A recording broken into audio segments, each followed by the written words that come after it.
qaysi kuni va kimlarni yordami bilan chiqib ketgansiz? Yordami bilan chiqib ketganmisiz yoki sizga hech qanday yordam kerak bo'lmagan, siz har qanday boshqa fuqaro kabi bemalol chiqib ketganmisiz?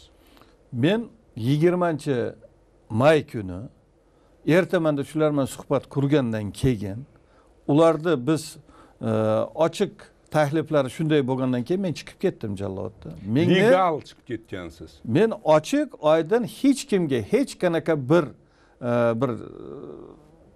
nima desam bo'ladi.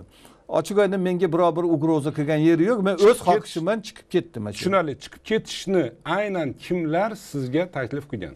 Aynan Ismoil Isakov, Bakit Alimbekov va Alisher Sabirov. Kimni nomidan? Bu Roza O'tunbayeva nomidan. Tamam. Men oldim javobni.